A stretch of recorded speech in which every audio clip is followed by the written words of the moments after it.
away from the vehicle. I'm a Marine Corps colonel. Just came from a ceremony.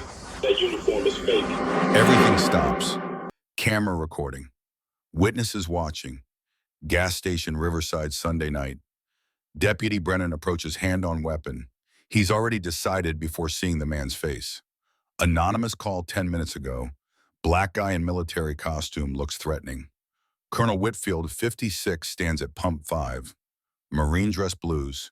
Medal of Honor recipient. Just left a memorial for a fallen Marine. Brennan sees the uniform, sees his skin, decides fake. Whitfield doesn't know this stop will trigger a Pentagon investigation. Brennan doesn't know 58 years in federal prison. The county doesn't know $2.4 million. Body cam rolling, 4 cameras, 3 witnesses, every word recorded, every assumption is captured. How does pumping gas destroy 3 lives? Quick question before we continue. Where are you watching from? If you saw this at your gas station, Marine in uniform, deputy approaching, would you film it or drive away? Comment below. Hit subscribe because the next 6 minutes will show you what happens when the Pentagon gets the body cam footage. Deputy Kyle Brennan had been with Riverside County Sheriff's Department for 7 years, accumulated 11 complaints, 9 involving people of color, and the county had done nothing. The pattern was documented. The warnings were ignored. The system protected him. Colonel Marcus Whitfield had served 34 years, enlisted at 22 to escape poverty, deployed to Iraq in 2004, Fallujah bloodiest urban combat since Vietnam. November 7, 2004, his platoon pinned down 12 Marines wounded, extraction impossible. Whitfield ran into the kill zone 4 times, dragged wounded Marines to cover under machine gun fire, held a defensive position alone for 18 minutes. All 12 survived. President Bush awarded him the Medal of Honor. Tonight, Whitfield was driving to Riverside Community College, scholarship ceremony for children of fallen veterans, families who couldn't afford college. He donated $15,000 from his pension. The anonymous call came at 9:14 p.m. Dispatcher logged it, suspicious person, possible stolen valor. Callers refused to give a name. Male voice, mid-40s, called from 3 blocks away, had called police on black residents 7 times in 2 years. Brennan received the dispatch at 9:16.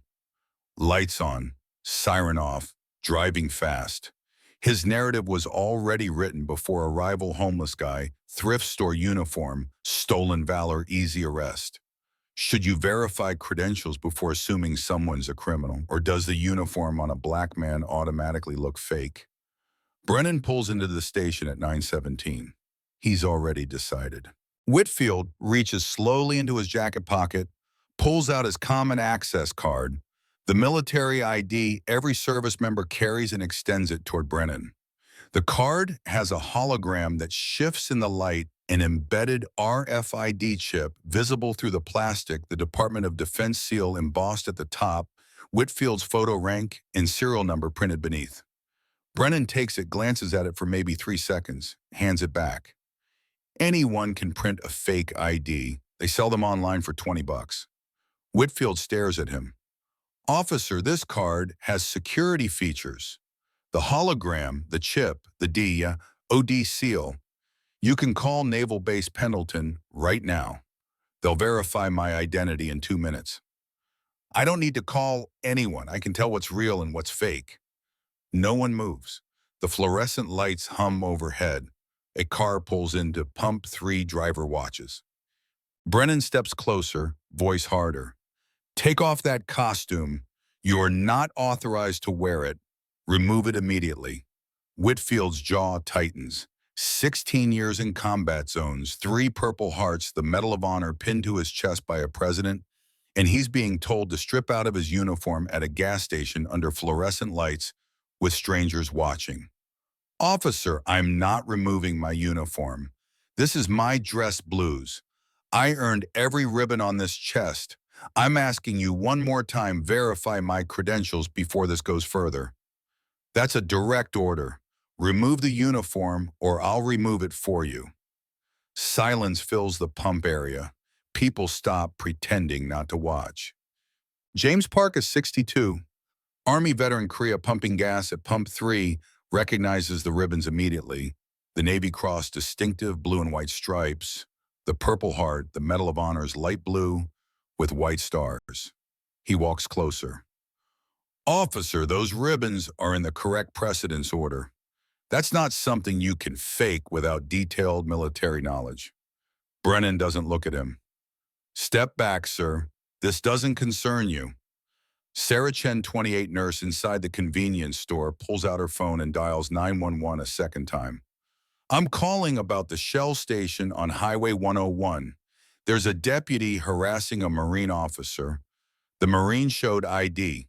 The deputy won't verify. Someone needs to supervise this.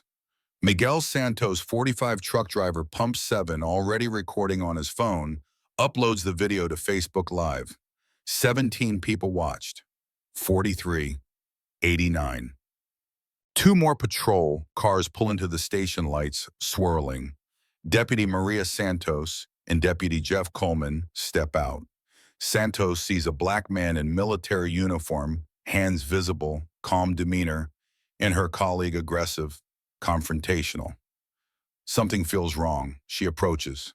Brennan, what's the situation? Stolen valor. Subject is impersonating a Marine officer. Refuses to remove the fake uniform. Santos looks at Whitfield, at the uniform, at the rows of ribbons that look expensive, official, precisely arranged. Sir, can you identify yourself? Whitfield's voice is steady. I'm Lieutenant Colonel Marcus Whitfield, United States Marine Corps. I showed Deputy Brennan my military ID. I asked him to verify my credentials through Camp Pendleton. He refused. This is unlawful detention. Coleman steps closer, examining the ribbons. The Medal of Honor at the top, you can't fake that without someone noticing. Brennan, did you verify his ID? It's fake. Anyone can see that. Santos pulls out her phone. What base are you assigned to, sir? Marine Corps Base Camp Pendleton. My commanding officer is General Patricia Morrison. The duty officer tonight is Captain Hayes. You can call the main gate. They'll confirm my identity. Santos starts to dial. Brennan grabs her arm. We don't need to call. I'm telling you it's fake. Santos pulls her arm away, her expression hardening. Brennan, if there's any chance he's legitimate, we verify. That's basic procedure. He's not legitimate. Brennan's voice rises. He's black. Look at him. You really think he's a Marine colonel? The words hang in the air, captured by body cam, recorded by 3 phones, heard by 7 witnesses. Coleman's face shows horror. Santos freezes. Whitfield closes his eyes briefly. Was that statement enough for termination? Brennan pulls out his handcuffs. Turn around, hands behind your back. Whitfield makes a decision. He could resist, argue, make this physical, or he could comply, document everything, and let the system deal with what comes next. He turns around, places his hands behind his back. I'm complying under protest. I am Lieutenant Colonel Marcus Whitfield, active duty United States Marine Corps. This arrest is unlawful. I've committed no crime. I've shown proper identification. I've requested verification through official channels. This is being recorded by multiple witnesses and security cameras. Brennan snaps the handcuffs on deliberately tight metal cutting into Whitfield's wrists, crushing against his uniform jacket, pressing the ribbons into his chest, wrinkling the fabric he had pressed that morning for the memorial service. The Medal of Honor ribbon tilts. The Navy Cross sits crooked. 16 years of service, crumpled. The parking lot erupts. He showed you his ID. Call the base. This is wrong. He didn't do anything. Officer, you're making a mistake. We're recording this. His credentials are real. Brennan ignores them all. He walks Whitfield toward the patrol car, one hand gripping Whitfield's arm, the other on his duty belt, perp walking a decorated war hero across a gas station parking lot like a common criminal. Whitfield's dress shoes scrape against the concrete. His tie pulls to one side. His uniform immaculate 10 minutes ago now, disheveled, wrinkled, the ribbons askew. A man who'd held a defensive position for 18 minutes under insurgent fire, who'd saved 12 Marines, who'd received the Medal of Honor from a president being walked in handcuffs past strangers pumping gas. Miguel Santos's Facebook Live now has 273 viewers, comments flooding in. Call the Pentagon. Get his badge number. This is a lawsuit. Stu. Brennan opens the back door of his patrol car and guides Whitfield inside. The partition separates them. Brennan drives in silence 11 minutes from the Shell station to Riverside County Sheriff's headquarters. Whitfield sits in the bow, hands cuffed behind him, metal digging into his wrists, and stares out the window at the streets he grew up on. The neighborhoods he'd escaped through military service. The city he'd left at 22 to become something more, now being driven through them in handcuffs. He stares out the window, doesn't speak, doesn't move. Sam. They arrive at the station at 10:41 p.m. Brennan pulls into the Sallyport, the secure garage where prisoners are brought in away from public view, opens the back door, and walks Whitfield through the metal door into the booking area. Booking Sergeant Luis Moreno, 19-year veteran, looks up from his computer. A man in Marine dress blues, full uniform, rows of ribbons on his chest, the Medal of Honor visible at the top, gold Marine Corps insignia on the collar, hands cuffed behind his back. Moreno stands up slowly. Brennan, what the hell did you arrest? Stolen valor. Subject was at a gas station impersonating a Marine officer, wearing a fake uniform, fake ribbons. Refused to remove the uniform when ordered. Refused lawful commands. Moreno walks around his desk, approaches Whitfield, examines the uniform more closely. The ribbons are in perfect precedence order. Medal of Honor Navy, Cross, Purple Heart, Bronze Star with V, device arranged according to military regulations. The uniform fits perfectly, tailored, expensive. The shoes are polished to mirrors. This isn't a costume.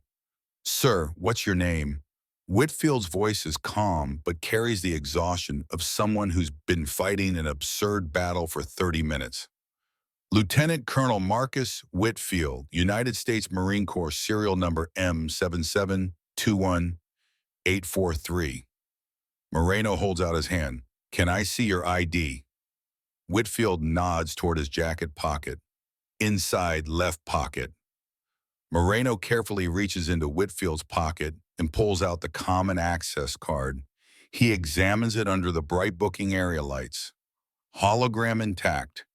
Embedded RFID chip visible.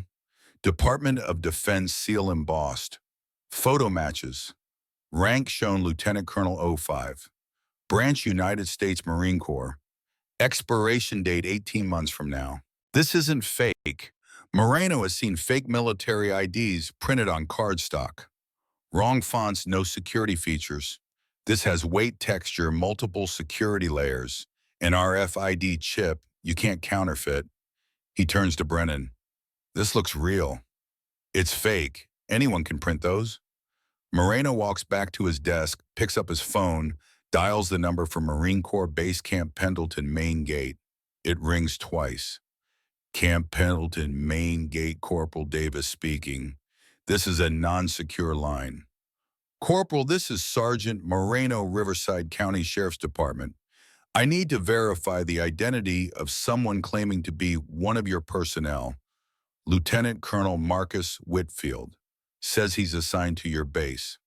Pause. Sound of typing. 90 seconds. Moreno's face changes. Sergeant, I can confirm Lieutenant Colonel Marcus Whitfield is active duty, currently serving as commanding officer, 1st Battalion, 5th Marines. What's the nature of your inquiry? Moreno's face goes white. He's been arrested. Arrested for what? Moreno looks at Brennan, then at Whitfield, then back at Brennan. You arrested a Marine colonel. Brennan's expression doesn't change. The ID looked fake. At what point should an officer admit a mistake? When the evidence proves them wrong or when the consequences become unavoidable? Brennan still believed his judgment outweighed a phone call to Camp Pendleton, a common access card with embedded security features, a uniform that had cost more than his monthly salary, and a man who had dedicated 34 years to serving the country Brennan claimed to protect. Within 6 minutes, that belief would trigger a chain reaction Brennan couldn't stop. Corporal Davis at Camp Pendleton main gate immediately notifies his officer of the deck. The OOD notifies the command duty officer. The CD, knowing Whitfield had been at a memorial service that evening and was heading to visit family, understands something has gone catastrophically wrong. 11:31 p.m., the CDO calls the Naval Criminal Investigative Service duty officer in San Diego. This is Major Reynolds, Camp Pendleton. One of our battalion commanders, Lieutenant Colonel Marcus Whitfield, has been arrested by Riverside County Sheriff. I need NCIS involved immediately. NCIS Special Agent Kellerman pulls up Whitfield's service record on his computer as Reynolds speaks.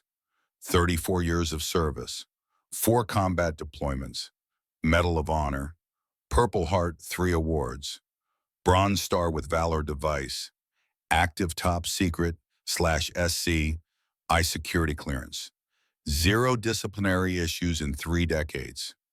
Major, what are the charges?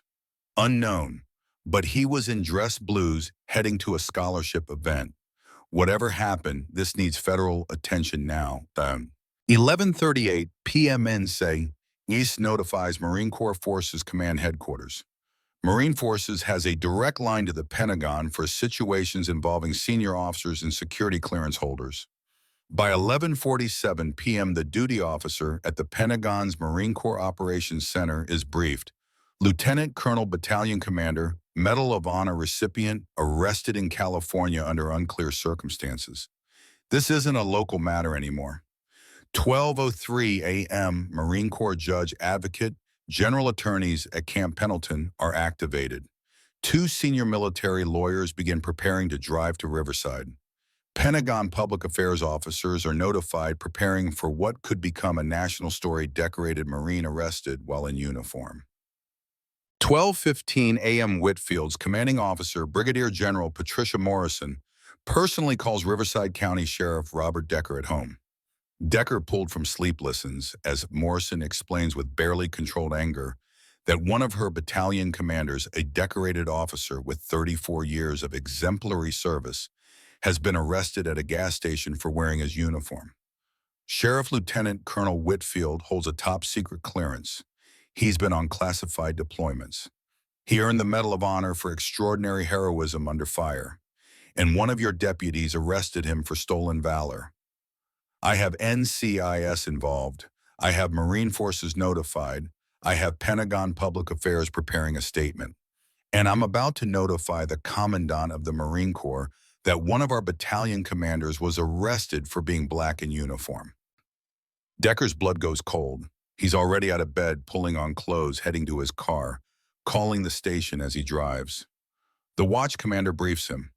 Decker arrives at the station 12:40 a.m., still in civilian clothes, his face showing the horror of someone who just realized his department committed an unthinkable error. He walks into the booking area where Whitfield still stands, hands now uncuffed, uniform, wrinkled but dignity intact.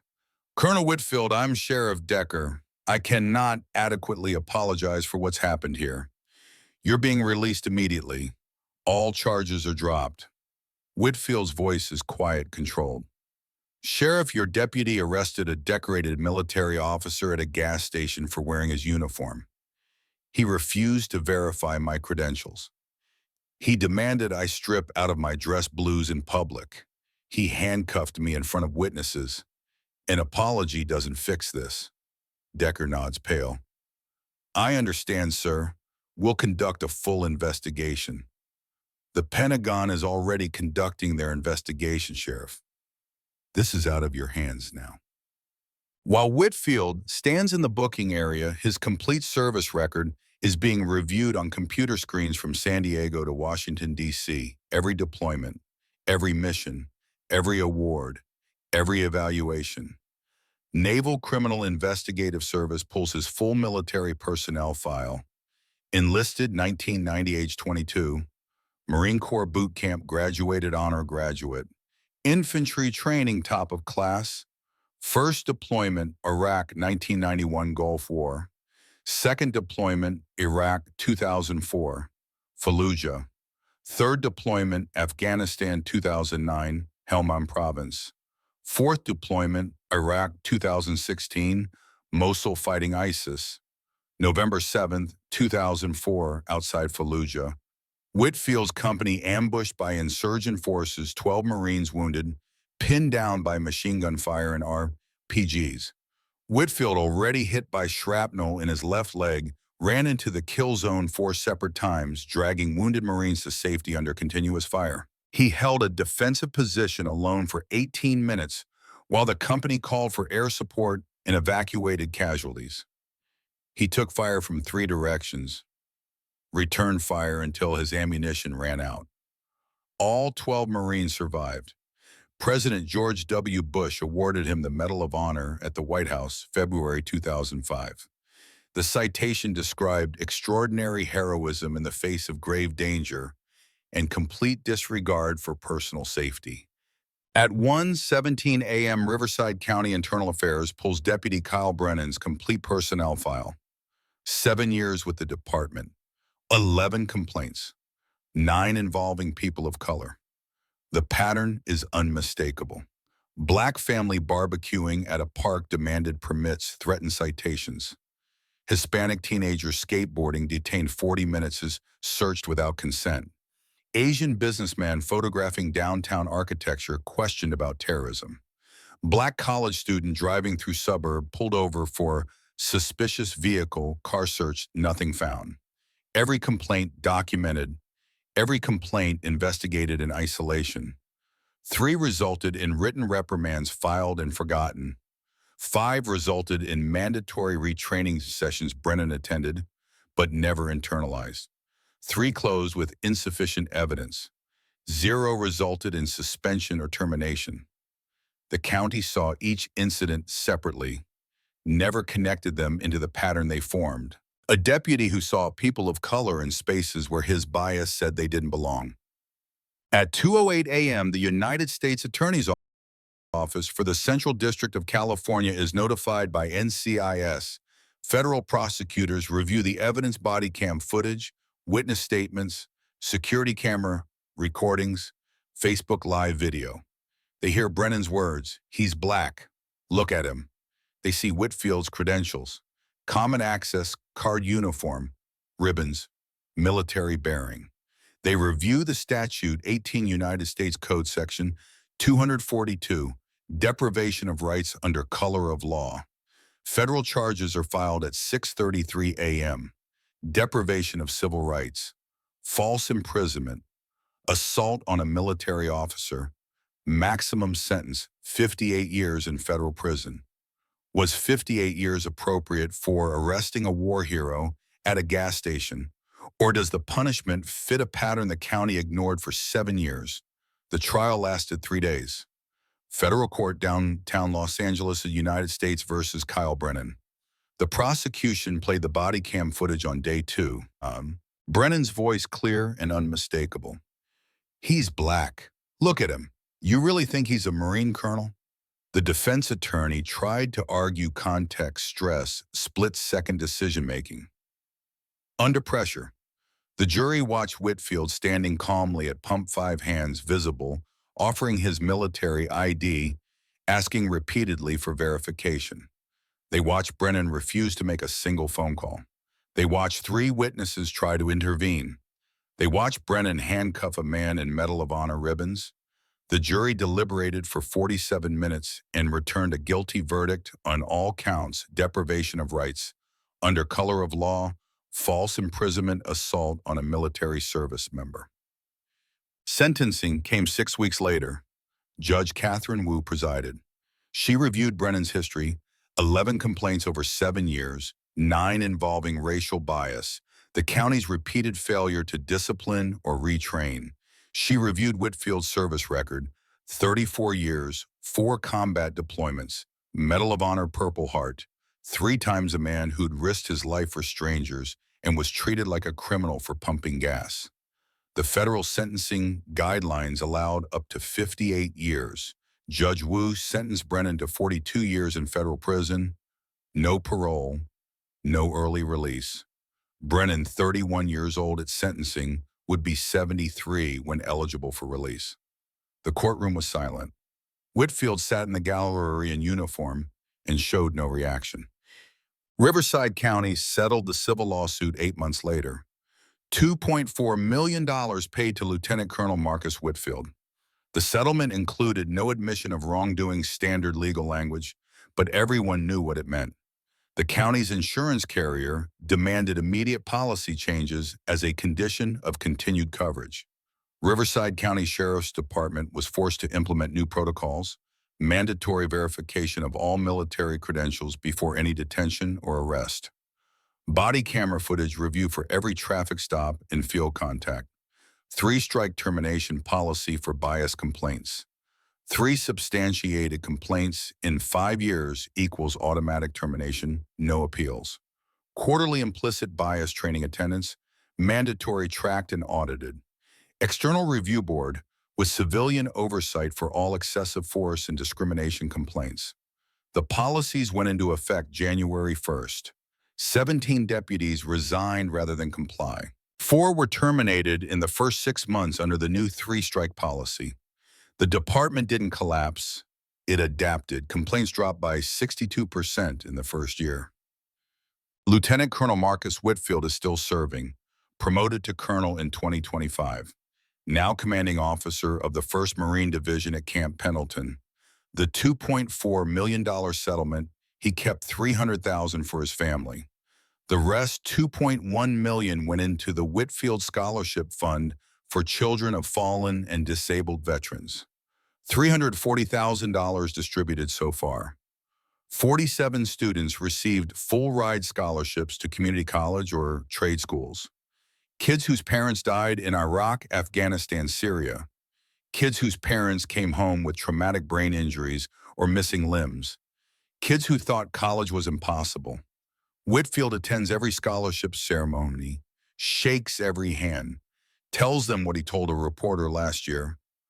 I wanted them to see the system can work, that when someone abuses power, there are consequences, that their sacrifice, their family's sacrifice means something, that this country, for all its flaws, will eventually choose justice. Yeah. Kyle Brennan is currently serving his sentence at Federal Correctional Institution, Victorville Medium Security. He'll be eligible for release in 2067. He's filed 3 appeals, all denied. The body cam footage plays in law enforcement training sessions across the country now. Example of what not to do. Example of how bias destroys careers. Example of how refusing to verify credentials can cost you 42 years. But the story doesn't end with Brennan. Internal Affairs continued investigating after the trial. 3 other Riverside County deputies are currently under federal investigation for similar patterns: repeated complaints, racial bias, refusal to follow verification protocols. 1 has already been placed on administrative leave. 2 are still on patrol. The investigation is ongoing. The pattern didn't start with Brennan. It won't end with him. But for the first time in Riverside County's history, deputies know there are consequences. The body cam is always recording. The Pentagon is always watching. And a $2.4 million settlement gets the county's attention faster than a dozen ignored complaints. Like this if you believe accountability matters. Share this if someone in your life needs to see that justice, however slow, is real. And subscribe, because the algorithm buries stories like this, and the only way truth rises is if you decide it matters enough to spread. 47 students are in college right now because 1 Marine refused to be silent. How many more stories are buried because no one had a body cam?